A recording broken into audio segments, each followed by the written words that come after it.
Hello friends, Christian here with Brick Life Crisis again. Today we're taking a look at LEGO Marvel Superheroes Ant-Man and the Wasp. This is the Quantum Realm Explorers. This set consists of 200 pieces, including 3 minifigures, Ant-Man, the Wasp, and Ghost, as well as the Quantum Spaceship, or whatever you call it. Looks like kind of a cool build. I was wanting this for a little while, but never got around to picking it up. But then when LEGO recently did their promotion for the Avengers Tower set, I went ahead and picked this up along with the new Iron Man's Lair set. I forget what that one's called too, but anyway, on the back of the box we get a little bit better look at what's inside.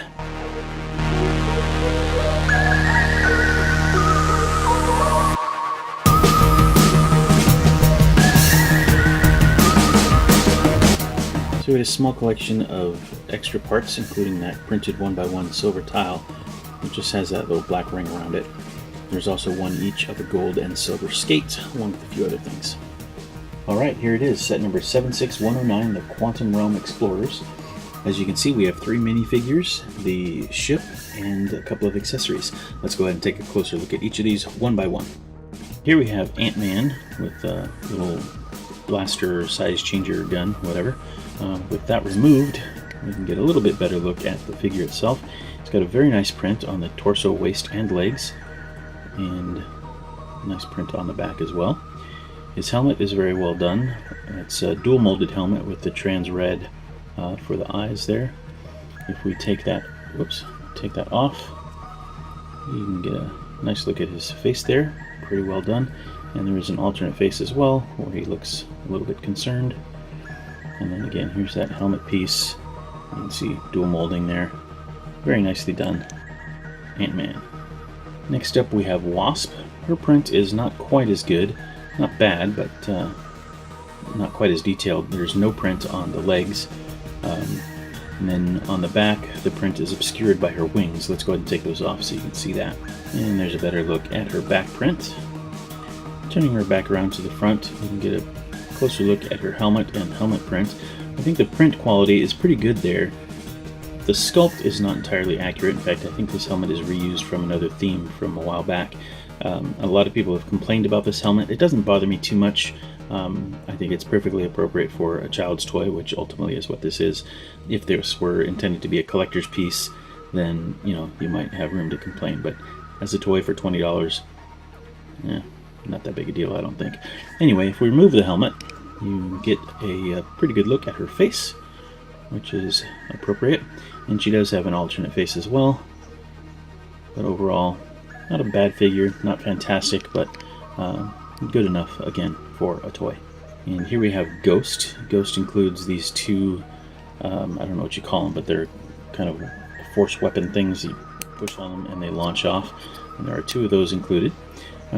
Nice printing, not super detailed, but detailed enough. I think that's pretty good. Take off the cowl or the hood, and you can see the mask. If we turn it around, you can see her actual face. So this is not a bad figure, not a great figure, but again, perfectly adequate for a $20 toy. This set also included this trophy piece. This is a reference to, I think it's the world's greatest grandma, I think is the trophy in the movie.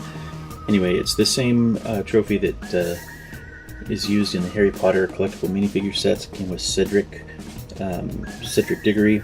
It's the Tri-Wizarding Cup, but this time done in gold. And I forget what they call this thing, but this is a vial of that stuff that allows them to change their molecules so they can grow taller or smaller or what have you. It's just a red vial of whatever that is that's so precious. It's a transclear red cylinder with a kind of silver stud on the bottom, and then that printed piece. The print is pretty subtle and it's not lined up very well in this case, but it's just a black ring around the edge to make it look like the lid of a jar or whatever. So anyway, there is one of those included in the set. And here we have the vehicle. This thing is pretty cool. I like this build quite a bit. There's a lot of greebling, a lot of little details, a couple of stickers, including this guy right here. This is a print. There is a sticker of some wiring right there, and another one up here, and they're duplicated on the other side. So we've got another small sticker down here, another one along the baseboard, and another one up there. The engines are done up pretty well, and then you have these kind of winglet things with some nice greebling on it. They move. I don't remember them moving around in the movie, but you can play around with that a little bit.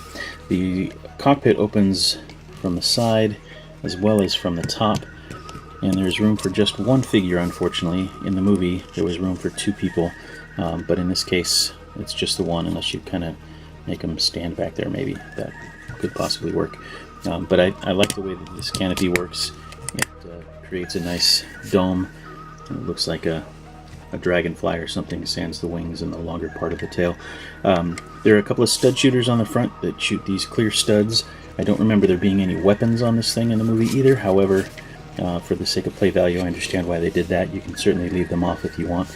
And then you have these 2 little claw arms up here for collecting samples or what have you. Nicely done. I like it quite a bit. Incidentally, these winglet things are on ball joints, which is why they have so much flexibility. They were built up fairly nicely, and overall I really like the design of this thing. It's pretty cool. Yeah, let me know what you think. So this retails for about $20 here in the US, and that's exactly what I paid for it through Lego Shop at Home, which is a perfect price as far as a price to part ratio. 200 pieces, $20, that's right where we want it to be. This set could have been a little bit more expensive, I think, because it has some printed pieces, some rather large pieces, those canopy doors, and this big dome piece here, but I was pleasantly surprised to get it for $19.99. So that about wraps it up for this one. This has been Christian with Brick Life Crisis, taking a look at 76109, the Quantum Realm Explorers. We hope you enjoyed the video. If you did, please leave us a like. If you have any questions or comments, feel free to leave those below. But before you leave, I'd really appreciate it if you take a look at one of these other videos that are referenced here on the side. Love to hear what you think of some of the stuff we've done in the past, especially in comparison to what we're doing these days. Questions and comments, as I said, are always welcome. Thanks so much for watching. Until next time, take care. Bye for now.